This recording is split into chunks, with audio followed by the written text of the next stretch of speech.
Oke, assalamualaikum warahmatullahi wabarakatuh. Waalaikumsalam warahmatullahi wabarakatuh. Alhamdulillah, alladzi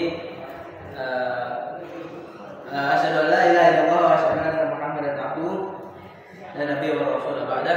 Amma ba'du.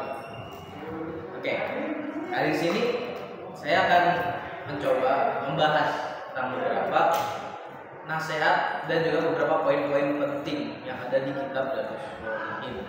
Itu karangan Imam An-Nawawi.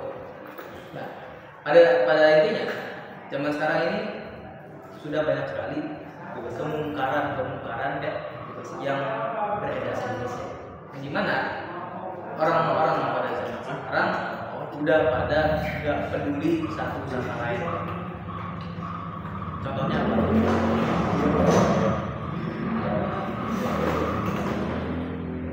Salah satunya deh. Contoh banyak kemungkaran yang di keadaan saat kita ini. Bang Azas, kalau gaul bagi contekan ini termasuk kemungkaran atau enggak? Bagi contekan, ada kemungkinan aja. Soalnya kan tergantung contekan apa dulu, pas lagi apa dulu. Kalau misalnya memang benar-benar pas lagi ujian, kayak soal ujian mandiri, individual, terus kita kong kali kong sama sebelah itu jauh kan. Ini ada juga sambungan mana saling berkesinambungan atau saling berkaitan yang ingin saya bahas ini, itu amar ma'ruf nahi munkar. Artinya tahu nggak? Tahu. Nah, itu dia. Oke. Nah, di sini di kitab Riyadhus Shalihin ini itu ada di bab ke-23. Nah, saya akan membacakan suatu hadis, yaitu An Abi Sa'id Al-Khudri radhiyallahu anhu qala sami'tu Rasulullah sallallahu alaihi wasallam yaqul man ra'a minkum munkaran falyughayyirhu bi yadihi fa in lam yastati' fa bi lisanihi wa in lam yastati' fa bi qalbihi wa dzalika ta'ful iman. Yang paham enggak? Boleh, apa dong? Coba Kalau ada kemungkaran itu dicegah dengan gitu aja. Benar juga kata jawaban yang kifayah. Jadi apa yang dimaksud di sini yaitu Rasulullah SAW menyampaikan bahwa kewajiban seorang muslim itu menyeru kepada kebaikan dan menjauhi larangan atau saling mengingatkan nahi munkar. Tapi di sini ada 3 tingkatan. 3 tingkatan ini, yang pertama biadi, dengan kalau secara bahasa dengan tangannya. Kedua fabilisani, dengan lisannya. Yang ketiga fabiqolbi, yaitu dengan hatinya.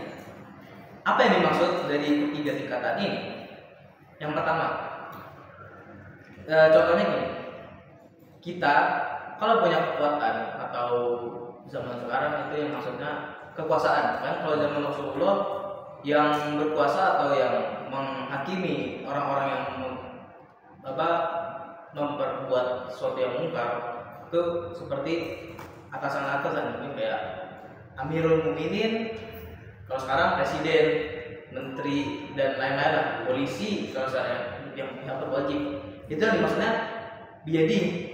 Ya contohnya, misalnya kita nih, ya kayak kita lihat kalau bisa ada maling, ini anehnya Indonesia gini, ada maling, kita diambil, terus kita lawan, tapi ternyata kita yang disalahin. Nah ini yang dimaksud biadi. Sebelah sini nggak terlalu masuk ya teman, ada kaitannya. Maksudnya dia biadi dengan kekuasaannya. Kita sebagai rakyat, ya emang sebenarnya kalau misalnya ada penjahat atau maling atau begal nyerang kita, kita boleh membalasnya. Dan kalau mungkin dia terbunuh, ya alhamdulillah, wa'alaihin nar. Jadi yang maling atau yang copet yang begal ini dia dapat neraka, dan kita nggak apa-apa karena kita berusaha melindungi diri. Nah, tapi apa ya maksudnya kalau man ra'a minkum munkaran kalau biadi Jadi kalau misalnya kita polisi nih, jangan polisi deh, lalu misalnya ketua kelas, di kelas ada yang berisik, itu kita bisa mengubahnya dia atau dengan kekuasaan dan dengan kemampuan bisa langsung berisik, kelas damai aja, santai aja kalau ngobrol, nggak usah berisik. Terus apa contohnya? Kalau punya contoh apa? Kalau misalnya HP. Nah, benar juga nih. Jadi kalau misalnya antum sebagai guru dikasih HP buat mencari bahan materi untuk pelajaran, tapi nyata bocah-bocah mainan, bisa tuh main atau pertama nasihatin dulu. Sini juga ada penjelasan hadis ini, itu hendaknya memerintahkannya dengan halus. Jadi kita tuh enggak seharusnya langsung bentak saja itu, enggak. Kita main dari pelan-pelan, ada tingkatannya.